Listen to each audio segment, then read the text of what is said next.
Fala pessoal, muito bom dia. Aqui quem fala é Nicolas Farto, da mesa de renda variável da Vertic Invest, falando para o nosso Morning Call de hoje, segunda-feira, dia 29 de janeiro de 2024. E o mercado começa segunda-feira no positivo, com a agenda carregada nessa semana, quando a gente vai ter decisão de juros e relatório de emprego lá nos Estados Unidos, enquanto aqui no Brasil o Copom também divulga a decisão de juros e começa a nossa temporada de resultados.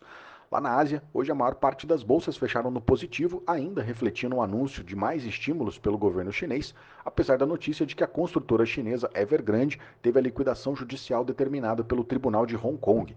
Lá na Europa, o viés é de alta, mas com menos intensidade. Por lá, o mercado está em compasso de espera pela decisão de juros dos Estados Unidos, além da decisão de juros do Banco Central da Inglaterra, que deve ir na mesma linha do Banco Central Europeu na semana passada e manter o patamar atual da taxa.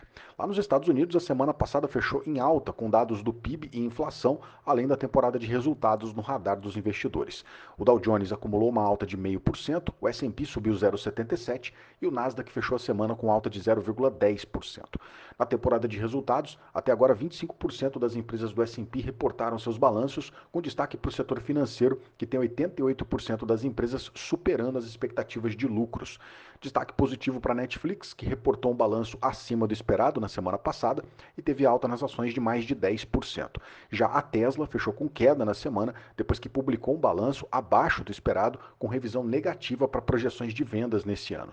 Bom, nos dados de atividade, o PIB americano do quarto trimestre de 2023 veio bem acima do consenso, com uma alta anualizada de 3,3%, enquanto a projeção era de uma alta de 2%. Apesar da alta no PIB, a inflação medida pelo PCE veio em linha com o consenso, o que fortaleceu a visão de que a economia americana pode ter um pouso suave, que é quando a inflação desacelera, mantendo o nível de atividade do país. Bom, com isso no radar, as apostas de quedas nas taxas de juros já na reunião de março se mantiveram em 48% na Bolsa de Chicago. Nessa semana, a agenda vai ser bem agitada com a super quarta, que é quando a gente tem decisão de juros lá nos Estados Unidos e aqui no Brasil também. Lá nos Estados Unidos, a expectativa é de manutenção no patamar atual da taxa de juros, com o foco mais voltado para o comunicado do comitê, que pode dar algum sinal de quando a gente pode ver algum corte nas taxas de juros lá nos Estados Unidos. Fora isso, ainda nessa semana também sai o relatório de emprego payroll na sexta-feira, sai ainda a produção industrial na quinta e o resultado trimestral das grandes empresas de tecnologia, Google, Microsoft, Apple, Amazon e Meta, tudo isso ao longo dessa semana. Vamos atualizar aqui as bolsas, S&P Futuro caindo um pouco, queda de 0,05%, Eurostock 600, queda de 0,03% agora, lá em Londres o FTSE está subindo 0,14%. No Japão, o Nikkei fechou com alta de 0,84% e na China, o Xangai Composite caiu 0,92%.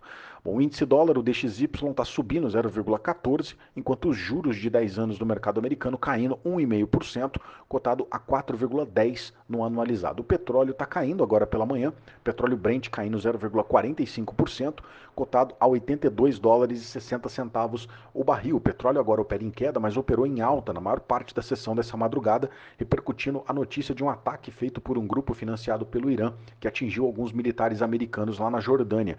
Esse ataque pode aumentar a tensão no conflito lá no Oriente Médio, o que poderia afetar o lado da oferta da commodity.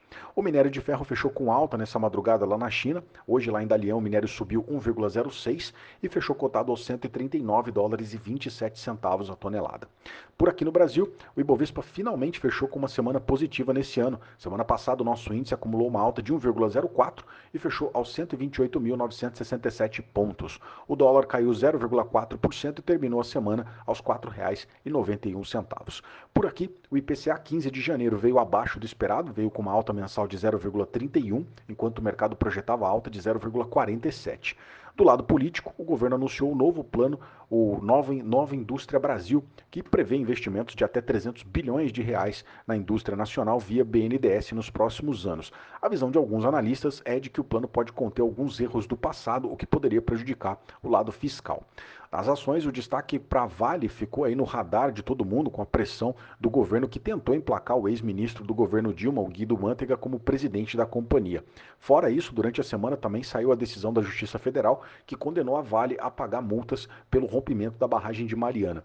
Tudo isso acabou mexendo bastante com o preço do papel, que tem um peso maior no nosso índice Ibovespa. Bom, destaque de alta ficou para a BR Foods, que na semana subiu mais de 12% com a expectativa de um balanço mais forte nessa temporada. Do lado negativo, quem acabou caindo mais foi a Gol, que acumulou queda de 6% quase, depois que a empresa entrou com um pedido oficial de falência lá nos Estados Unidos. Bom, a agenda dessa semana por aqui também vai ser bem agitada, destaque para a super quarta, que a gente vai ter a decisão de juros aqui também, a expectativa é de mais uma queda de 0,5% para a taxa Selic na quarta-feira. Ainda nessa semana também vão sair dados de emprego aqui no Brasil, sai o relatório do CAGED e também a taxa de desemprego pela PNAD contínua. Fora isso, sexta-feira sai relatório de produção industrial e começa a nossa temporada de resultados aqui. Quem começa divulgando é o Santander, que reporta o seu balanço nessa quarta-feira.